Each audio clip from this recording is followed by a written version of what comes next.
My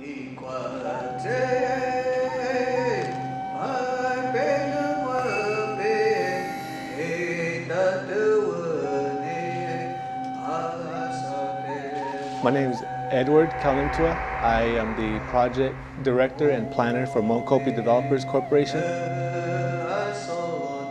The Tuuvi Cultural Marketplace is a project that Mokopi Developers Corporation is working on currently. And we wanted to create another development that would represent more of the Hopi culture.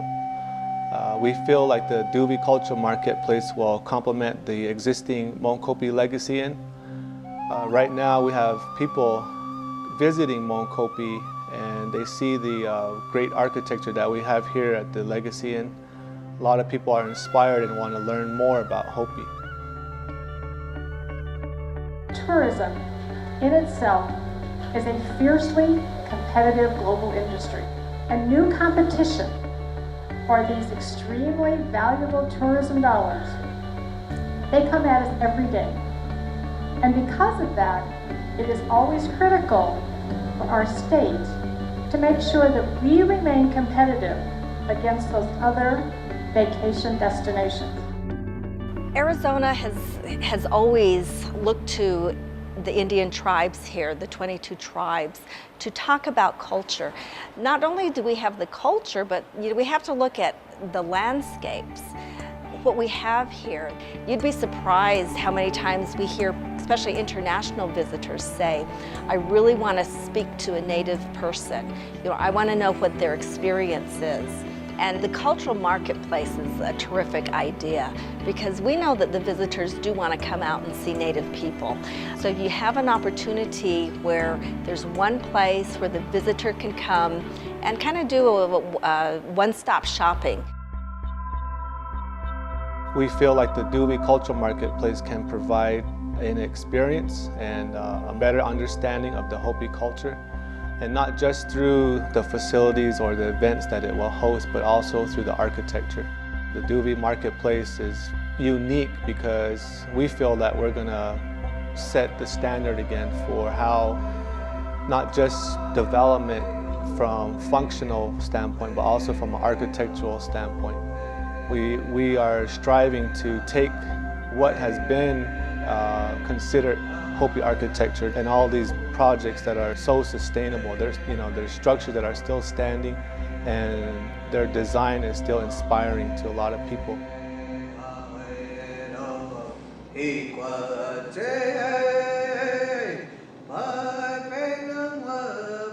My perception of the cultural marketplace is that it's in a state of evolution. It continues to evolve into something that's greater than before. If we could see a caterpillar turn into a butterfly over and over and over again, that's the cultural marketplace. Because every time I see it, it's something better. The cultural marketplace supports the vision of the elders of the upper village of Mokopi. It supports the vision of Mokopi Developers Corporation in the long run. It's an investment. And we're hoping that the marketplace can also serve as a light, like a lighthouse for our people when they leave the reservation. If they ever feel like, they're kind of, a little out of touch, they can come on and see what we're doing here, because we're going to keep this place busy. We're going to have people coming in and out. We're going to have a lot of events and, give our people too an insight when they're not here with us, but to share with us also on the internet. That's something that we want, not just for our guests, but also for our own people.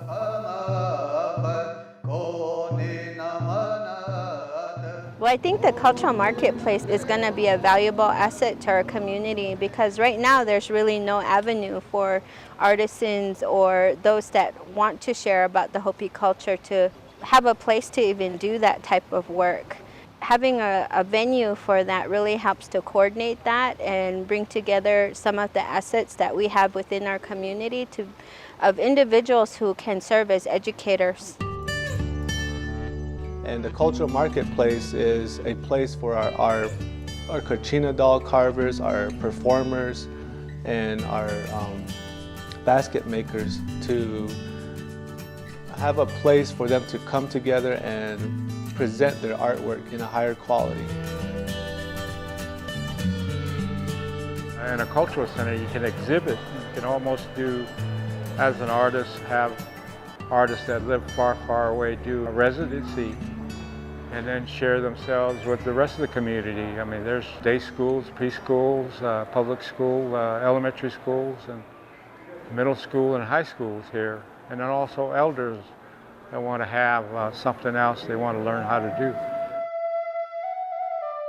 The concept behind the marketplace started with the entry feature.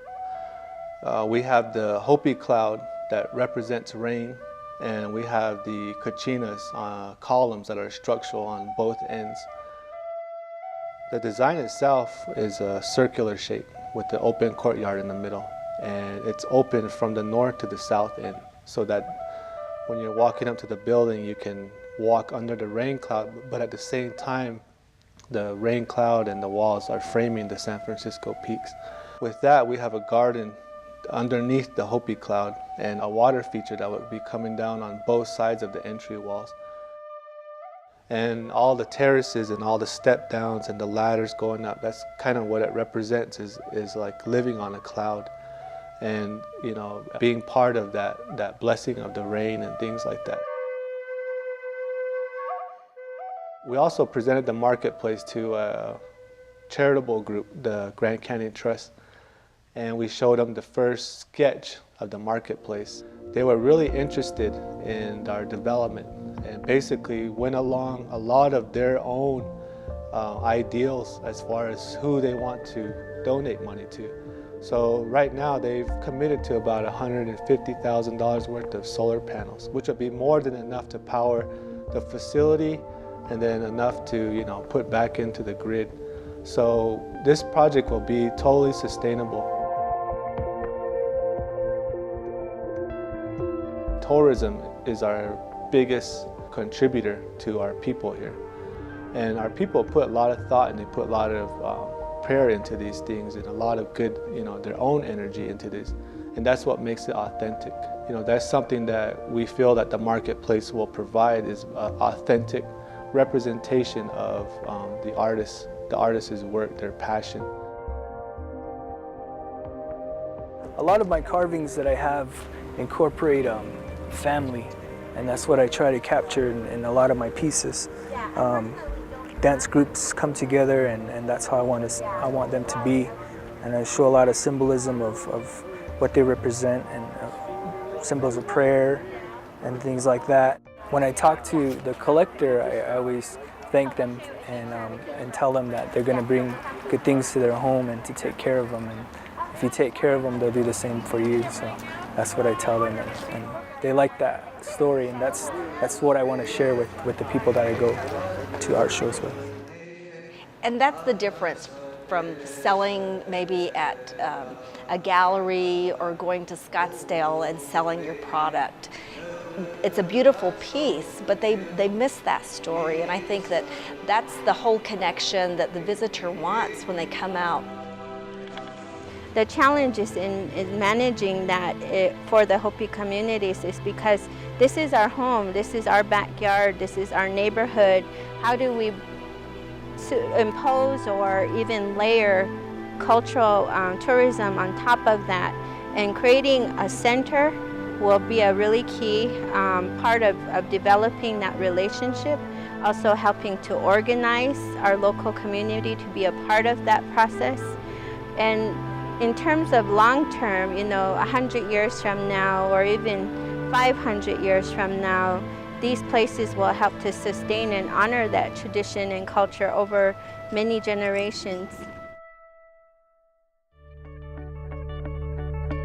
The Tuuvi Cultural Marketplace is a physical destination, but we also want to create a virtual destination. So we're thinking of creating a web page that will be just as quality as the marketplace. And this web page, you can, you know, go online and take a virtual tour of the facility. You can see what kind of crafts are on the market for that week or for that day. and maybe even have an interview with a Hopi artist. You know, so we're gonna step up the game as far as technology and create that interaction.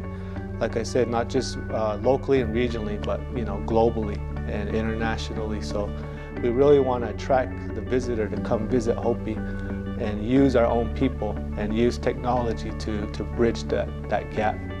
So the marketplace is more than just architecture, it's more than just the arts and crafts, it's more than just the experience. You know, we're actually wanting to put our hand out there and, you know, welcome you. And if you can't be here, you know, we'll bring the experience to you.